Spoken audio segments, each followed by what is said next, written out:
Hello, and welcome to the very first episode of Game Week 1 review of the Premier League football. So, we had 10 games. There's 20 teams in the Premier League. Every single team played in the Premier League this weekend on this first game week. I know I'm aware this is coming out a bit late. The second game week has already started. I'm recording this on the 13th of August. But bear with me. Bear with me. We're going to talk about pretty much almost all the games from the first game week of the Premier League football. And let's get into it. The Premier League for this season 2022 and 2023, it just started this past August 5th on the Friday. The opening game was Crystal Palace versus Arsenal. Then on Saturday we had about 6 games, and on Sunday we had about 3 more games. And in total, pretty much all 20 teams played against one another. Crystal Palace, you'll see on the screen right here somewhere. Crystal Palace against Arsenal. Arsenal beat them 2-0. Everton Chelsea 1-0 winners. Spurs versus Southampton. Spurs were 4-1 winners. Newcastle versus Nottingham Forest. Newcastle 2-0. Fabian Schär with that goal of the season contender already. We have Leeds versus Wolves 2-1. Leeds won that game. Bournemouth versus Aston Villa. Very surprising. Very surprised by that result. We have Fulham versus Liverpool. Probably the biggest upset of the season already. The Premier League is the top tier one division of football in England, and then there's second division, third division, fourth division, and so on. So Fulham just got promoted, and they just beat Liverpool missed out on the Premier League last season for maybe a point, and Fulham just came back, and they just first time back in the Premier League for a while, and they just it's 2-2. It's they drew against you could call them one of the champions. On Sunday we had West Ham versus Man City. No surprises there. 2-0. I mean, Haaland, Jesus Christ, man. Man U against Brighton. 2-1 to Brighton. Not even surprised. Leicester versus Brentford. That was a draw. So where do we start? Let's literally start from the get-go. We had the very first game for the Premier League, Crystal Palace versus Arsenal.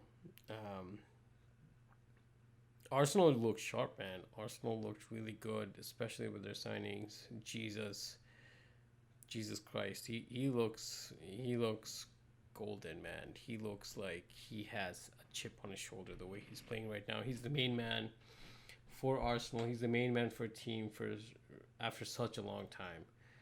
He literally was second fiddle to pretty much nobody at Manchester City. He literally wasn't even picked when they did not have a dedicated number 9 for Man City. And even when he was on, I feel like towards the end of the season, when there was talks about him being linked to Arsenal, he just became this another beast last season. And I thought he had cemented his place in Man City, but with Haaland coming in, that was definitely not to be the case. But I feel really good for him. He's the number 1 player now. He's the number 1 striker, the main man on a really good team. Arteta used to work with him when he was assistant coach at Man City a few years ago, so he knows him well. And I mean, watch out for, not to give anything away, but game week 2, he killed, man. 2 assists, 2 goals. Can't wait to record that. But yeah, so far so good. Arsenal, they look really lively. They look really good. Odegaard, Martinelli, Saka, that dangerous up top. Jesus up top, really good. Gabriel in the back. He's a center back. He looks like $1 million. So does Saliba. So does Zinchenko. I mean, that's one of the biggest thing, right? They got both Jesus and Zinchenko from Man City this season. So I'm really excited, man. I'm really excited to see what Arsenal does this season. I think their squad is really up there. I think Arteta is finally getting his groove on, finally implementing his philosophy of football into Arsenal. He has really his squad is depth too. Like, don't get me wrong, his squad is really good depth, except for the forward, I'll say, because they lost Aubameyang, they lost Lacazette. So let's go right into it. Let's go Fulham Liverpool 2-2. Man, looking at that game, that was crazy. I remember from the get go they were pressing Liverpool right up top. The Fulham's work rate was crazy. They were winning the second balls. They were controlling the game when they had the ball. They were not rushing when they had the ball. Some of the players that stood out to me was Tete, Paulinha.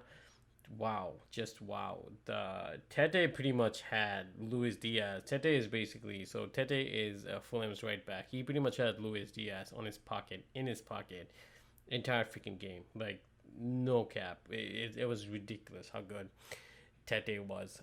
Paulinho in the midfield, he just dominated, absolutely dominated.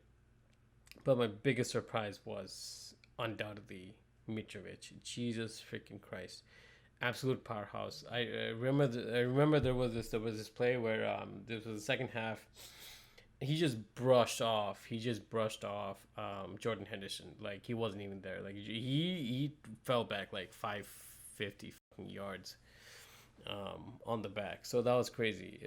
Mitrovic looks like a freaking gem. If you're playing FPL, I'm so annoyed at myself for not having picked Mitrovic at the start of the season. He had what 40 plus goals last season. That's unheard of, man. Like this guy is really freaking good. And if you saw the entire game, you could tell his movement, his speed at which he was doing things with the football, his touches, his passes, cognition on the pitch, next level. I absolutely loved Mitrovic. Comes in clutch with 2 goals. Um, a must have. Literally, he looks like a must have in the FPL. But it's akin to having Tony from Brentford last season in the APL. I feel like FPL. I feel like you could have just picked him at the start of the season. You could have kept him all season long. Tony and Dennis, those are these two players. These really two cheap forwards you could have kept on your team for the entirety of the season, and you would have been Gucci. Like, you would have been really good. I feel like Mitrovic is one of those players. And how can we forget? Darwin freaking Nunes comes on in the second half. It's so funny because his goals, the flick that he does, he tries that like maybe like 2 minutes before the actual game, and it doesn't work out. Salah gives the cross. He tries this flick. It doesn't work. And the second time he tries it, it goes in the goal, and he's celebrating because it feels like it's goal, but it's not his goal. It actually comes off of the defender's leg onto his leg, and then it goes into the goal. It was the funniest thing ever. But Darwin Nunes, oh my God, Jesus Christ! Like, just like Holland, I feel like these two signing this season is literally going to light the Premier League up. What a signing! Mo Salah once again comes in clutch. Start of the season, I don't know why I captained. I gave the captaincy to Kane on my FPL team, but never doubt Mo Salah. Just, you cannot doubt this guy. He comes in with a goal and an assist. Um, and on top of that, it was a very quiet game by his standards, but he still comes in with a goal and an assist. So that, that's Mo Salah for you. In terms of making debuts, I saw Fabio Carvalho made his debut for Liverpool, which is really good.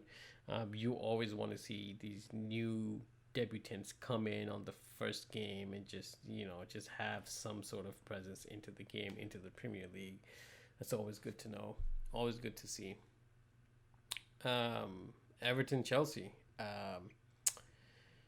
Chelsea wins 1-0. Not much to say there. We're not really expecting a lot from Everton. They barely escaped relegation last season. But for some reason, I feel like Lampard and then he has Ashley Cole as well on his side. They do really well against Chelsea. I don't know why, but they do really well against Chelsea for some reason. But Chelsea, like in that game, that's crazy because they started Koulibaly, they're signing Koulibaly, they started Sterling. These two signings in themselves, wow, just top signings for Chelsea. I am so excited to see where Chelsea ends up this season. A lot of people are saying, they're gonna miss out on top four. Tottenham, Spurs, and Arsenal are gonna get the top four spots with alongside City and Liverpool, of course. And a lot of people are counting out Chelsea, which I find it really surprising because they have a significantly better team now than they did when they won the freaking Champions League a couple years ago. I'm glad they got rid of Lukaku. He was just dead weight. They have Sterling. This kid is literally, I think, halfway into last season, when it was like halfway into like December, Sterling was Man City's top scorer. So it's crazy that Man City just let him leave. I feel like they just lost so much flexibility in terms of players and picking players for. I just don't understand. I don't understand how they could have let Sterling go to Chelsea. I feel like Sterling, he's a must play now. He's going to be a starter for Chelsea day in, day out, 100%. He's going to be their main man. I think Chelsea's going to kill. Like with him, and now, I mean, they brought back Broya from Southampton. They brought back Gallagher from Crystal Palace. Like their team is stacked, man. Their team is freaking stacked. Gallagher and Broya both got their debuts on the first game, which was really nice to see. Koulibaly, he came off with cramps, and Silva almost came off with cramps. But it's actually shocking. I mean, I'm not surprised, but it's shocking. I'm surprised to see what this team can achieve if both Koulibaly and Silva stay fit. It was really good to see James and Chilwell back on the team. I mean, both of them suffered really bad injuries last season, and they're back now. It's so good to see that. The goal that comes from the penalty, Jorginho, Yerry Mina was trying to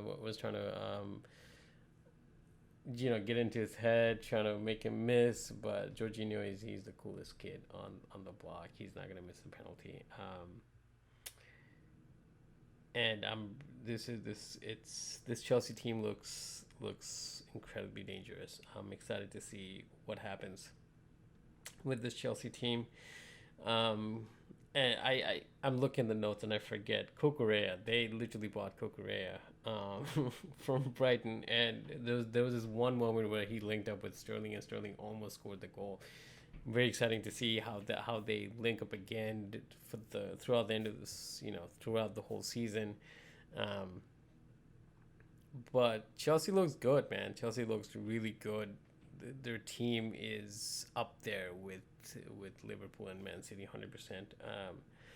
As far as Everton's concerned, they have Player of the Year Anthony Gordon. He was linked with Newcastle. He was linked with Spurs. What a talent this kid! This kid is really talented. I really like him. There were moments where Doucouré had the ball, and I don't know, the way he plays Doucouré, I feel like when he's on his game, he's a very dangerous holding midfielder in the game. Like he's not just a holding midfielder. He runs. He's a box to box player. Like he will run his ass off all day long. Doucouré looks golden right now. So Doucouré looks good. On my notes, I'd say might be one of the best defensive holding midfielders in the EPL when he's in form. I definitely stand by that. Everton did sign Tarkowski, James Tarkowski, and they signed Tarkowski. they signed Dwight McNeil, and after the first game week, they signed freaking Cody on loan from Wolves. They're making their defense really good. I'm excited. I don't think Everton's gonna be in the relegation fight again this season, but I could be wrong. Let's see. Let's see how this goes. Um, Moving on, we have Spurs, Southampton. Conte doesn't make any single change on his signings. Perisic was on the bench. I remember watching that game and like Kulusevski, Jesus Christ, man! Like he was doing crosses like he was Messi. He was prime Messi on his left foot, just far corner, bottom corner, near corner. Like his crosses were just so freaking good.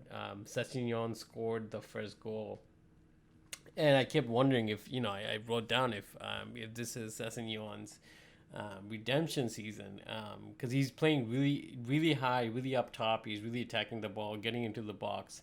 Um, Really interesting stuff. Kulusevski, wow! Like after the first game, I think today, looking at some of the stats, I feel like I remember so many people brought in Kulusevski for the second game week, and I'm not surprised. He looks like $1 million. I might actually get him. I have two transfers now left for game week 3, so I might actually get Kulusevski. Looks like a bargain right now. His price went up like I think by point one or something, 8.1 right now. He looks good, man. He looks really good. Son does the second one. I think the first goal comes from just bad defending. Of course, Spurs they don't know how to defend. Bad defending. James Ward-Prowse, the best free kick taker in the freaking world, comes in clutch with the half volley. Son whips the ball in near post. Eric Dyer rectifies his previous mistake and scores a header, wonderful header. It's 1-1. Sassignon with the goal. Kulu with the goal himself. It was a rout. It was 4-1, easy game. Spurs look really good. Really surprised Kane didn't score at all. But Kulusevski looks really good. Son looks good. They could easily end up top 4. Like Conte had a whole preseason with the team. He brought in some really good signings. I think Spurs could easily get top 4, 100%. There's no doubt in my mind. I wrote down something on my notes. A friend of mine sent me a meme. He said Zaha plays like Zaha plays like somebody insulted his mom, and I felt the same way about Romero, the Spurs center back. He has so much aggression in him. This kid, it's crazy. Perisic made his debut at the end of the game, which was good. Always like to see debuts. It is what it is. Newcastle 2, Nottingham Forest 0. Fabian Schär with the goal of the season contender already. Boy, can he hit them. Joe Linton was player of the year for Newcastle last year. He gets to the byline, gets a cross in for Wilson. Wilson comes in with a flick. What a goal. 2-0. Newcastle looks good. They look really good. Excited to see where they end up. I want to say they probably won't end up, top 10, but they could. They potentially could. Let's see. Leeds 2, Wolves 1. Neto Huang put its link up. Leeds again look shaky at the back. Bamford with his assist to Aronson. Really surprised Bamford is still not injured after celebrating for this goal. So all the power to him. Really hope he stays not injured and stays fit throughout the season. I think Leeds are gonna really need him. With Rafinha going, I think it's a lot of people. I know I watch a lot of the Two Robbies podcast, and they talk about, I don't think Leeds have a philosophy. They have a way of playing, and that Rafinha going to Barcelona is not going to affect or hinder their chances of staying up in the Premier League. I completely disagree. He literally carried the team on his back last season. If it wasn't for him, they would be relegated. Period. Them losing him is a big freaking deal. I think they're going to struggle if they don't keep up. If they don't keep their star players fit, I mean, star players, they also lost Calvin Phillips to Man City. I think Leeds could be in trouble this season. I genuinely feel that.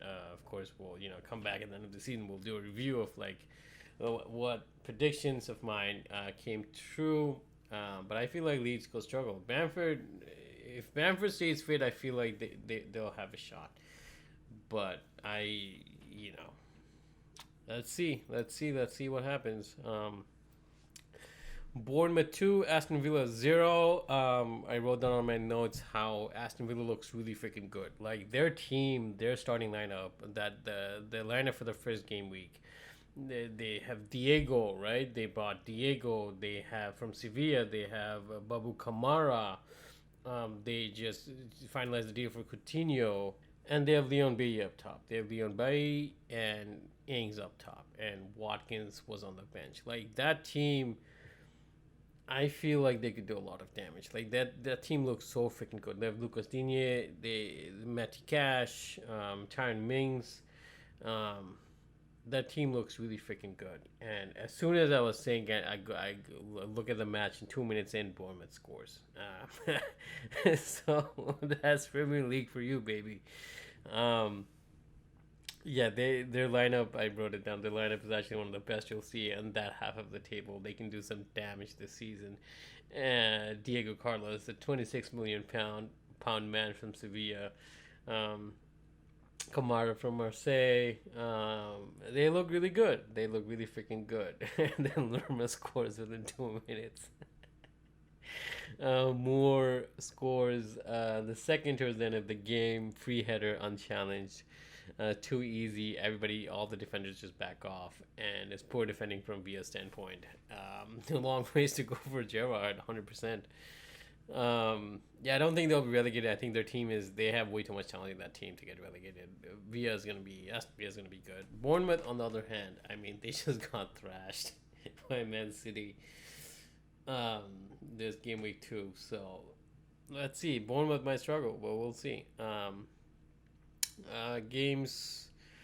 Two other games for game week 1 that I'm going to review are the 2 Manchester games, right? The City game, the United game. I don't know where to start. Let's start with Man U versus Brighton. I don't know. So there's a lot to be said about Man United. Their transfer tactics or lack thereof. This signing season, how they come into this season without the lack of transfers. I mean, it's shambolic. It's hilarious. It's shambolic. It's pathetic to some extent. It's really sad. I mean, they had a lot of players go out. They had Paul Pogba leave. They had Juan Mata leave. They had Matic leave. They had Lingard leave. They had Dean Henderson leave.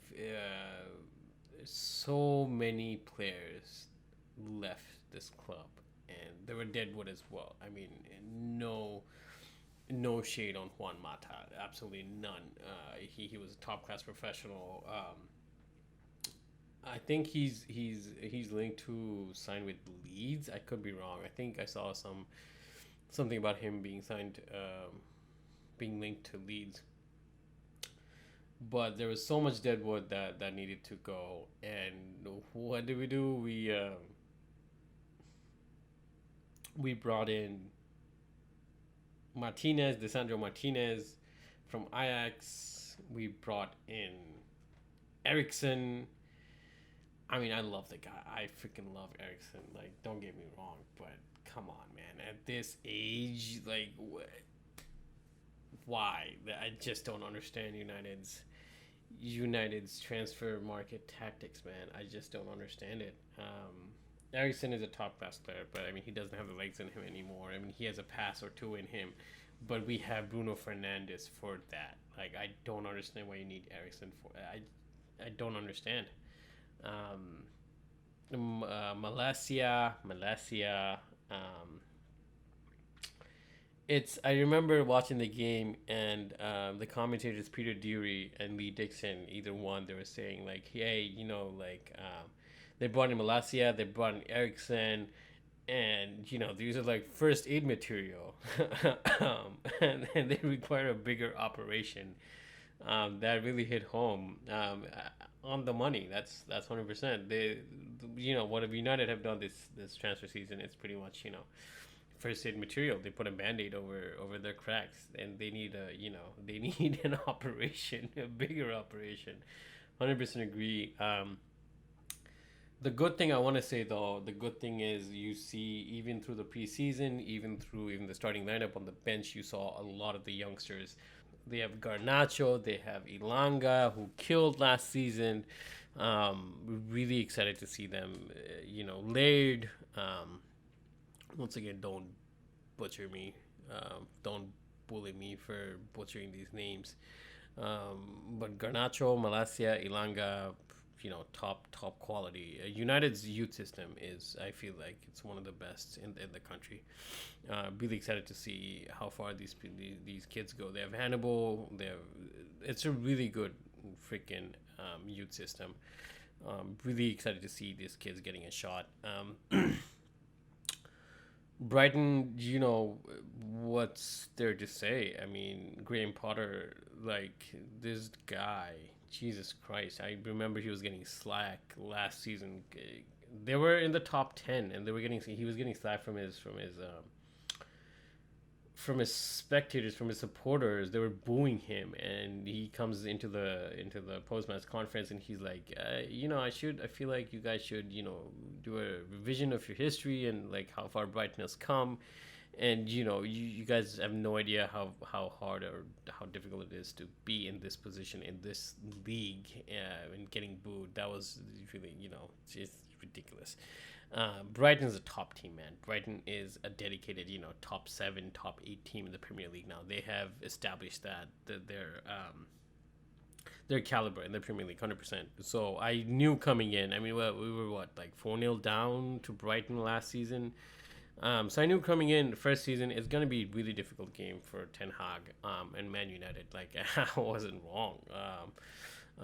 They lost two of their better players. They lost Kukurea, who was their one of the best left backs. They lost Bissouma to Spurs.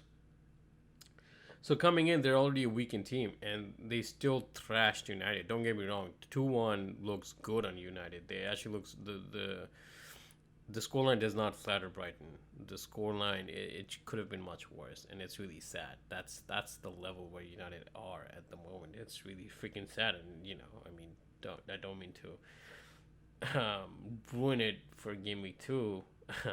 They get trashed. It's really bad. It just goes downhill for Man United. So yeah, Trossard playing where Kukurea used to play. He's playing, sort of like a wing back. Trossard once again, he was such an enigmatic player last season. He was such a decisive, really important player for Brighton. Really came in clutch. Really like that dude. Lallana playing where Bissouma was playing. It's an interesting setup for Brighton. Ericsson got his full debut for Man United.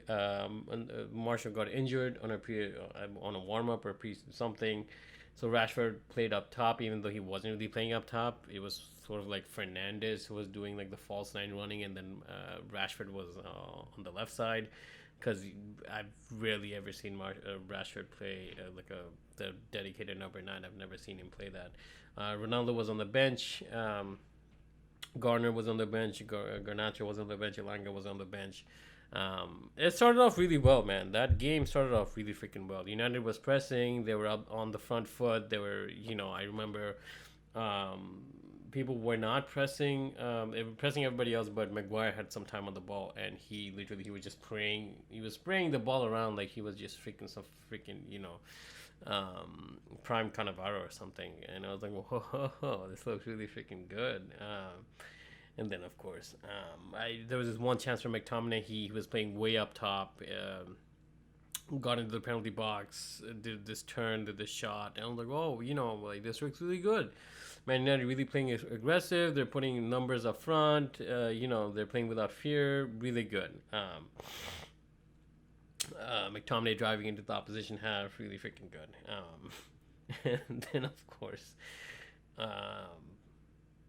it's Danny freaking Welbeck. It's of all the freaking people. Danny Welbeck always has a good game against United. Ever since we sold this kid, he always comes in clutch against United. He freaking bossed that game, man. He looked so good. He looked so freaking good. He looked really good. I mean, Welbeck just bossed the game. Pascal Gross with 2 goals, but Welbeck bossed it, man. So my friend sent me how only 2 players triple captained Pascal Gross, and I was joking with them how it was probably him and his wife that triple captained him. So good stuff, man. Man United is in trouble. Man United is in trouble this season. Very well coached. Brighton is very well coached by Graham Potter. No doubt about it. Maupay on the bench. Welbeck started. Even with losing 2 of their best players, they still win against United. Massive problems with the squad for United. Massive recruitment problems. My friend also texted me. This is a really good friend of mine. He keeps roasting me every time United plays, and he's like, "Hey man, wonder how many push-ups Eric Ten Hag is gonna make the players do now." I don't know. I hope he's still making his players do the push-ups, because there was this thing in preseason where Fred was doing push-ups because he conceded a goal or something, and the whole camp was like, "Oh yeah, every time Eric Ten Hag doesn't take lightly when his defenders get scored on, so he's making his players do push-ups now." So really interesting stuff. 2-1. And they lose 4-0 today. I wonder how many push-ups they're gonna do right now. Oh, they're gonna be jacked. If anything, they're gonna be freaking jacked. Last game I'm gonna review. West Ham United versus Manchester City. City win 2-0. And coming into this game, man, there was so much talk. There was so much hype about this Erling Haaland, right? Everybody's just losing their mind. I'm not going to lie. I'm very biased. I've seen this kid play for a couple years now.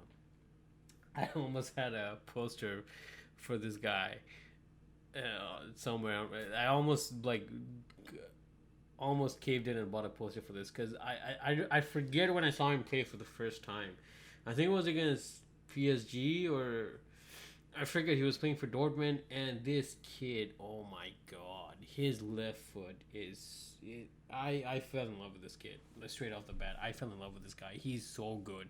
He's 6'4". He runs like a freaking he runs like he has nos in his butt cheeks, man. This kid, he's tall, he's slim, he's built, he runs, he has power, he's athleticism. He's like Zlatan, but without the skills, but way more. What to say, man? Haaland looks just as dangerous as everybody touted him to be. He looks crazy. He looks crazy freaking good. Cresswell was playing left back. There wasn't any Craig Dawson. Cresswell was playing left center back, actually. Craig Dawson got injured. He had a thigh strain last week. So Cresswell was playing left center back. Ben Johnson was playing left back. Unchanged lineup. Skamaka. He's this new signing for West Ham United. He was playing on the bench. He did come on towards the end of the second half. Comes from Serie A. Definitely a player to watch. 100%. That up top, man. When they submitted the lineup and you see Grealish, Foden, De Bruyne, and you have Haaland on top, it just looked like holy crap, man. Immediately you can see City don't really put a lot of crosses in the box, but you could see they started putting in a lot more crosses in the box because they have Haaland. They have the 6'4" up top, his movements, Jesus Christ, man. Like he's gonna be dangerous this season. He is gonna be uh, just absolutely. He might win the Golden Boot, man. Like that's how good he looks. But overall, City still has the same DNA. The wide players overlapping. Fullbacks were playing up midfield, man. I saw Cancelo and I saw Walker literally playing in midfield, like on opposite sides. Like I don't understand. It's crazy. Like City is crazy, and there's a reason they're the freaking champions. Holland with his debut goal makes this run. Long freaking legs, taps it away from the keeper. Keeper, smashes him, slashes him down. Penalty. He takes the ball. He scores it. Scores it B90. Clutch, man. Scores it B90. Bottom 90. And we're in for a treat, ladies and gentlemen. Like last season, there was such a high. It was we were losing our crap because like there wasn't any decent forwards in the Premier League, and this season we just freaking spoiled. We just spoiled rotten this season. So love to see that. Love to see that. I can't wait to see how many goals Nunes and Holland scored their first season in the Premier League. And Holland scored the second. The second was arguably even more impressive than the first one because, like, dude, holy crap. He doesn't even take a touch. Like, he runs to the ball. He runs like a freaking jaguar. Runs to the ball, opens up his body, left foot, B90, easy, GG. Thanks for coming. So good, man. So freaking good. Doesn't even need to touch the ball. He just settles the ball, opens up his body. There was a stat at the end of the game. He was the first player since Kun Aguero to score twice in his debut for Man City in this APL reign. So it just I'm scared. I'm scared to see what's gonna come. They just it brings a new dynamic for Man City. It's just wow, dangerous stuff. So that's it. That was a Game Week 1 review for the EPL.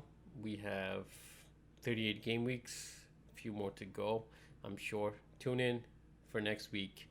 We'll do game week 2. Thank you for joining in. Peace.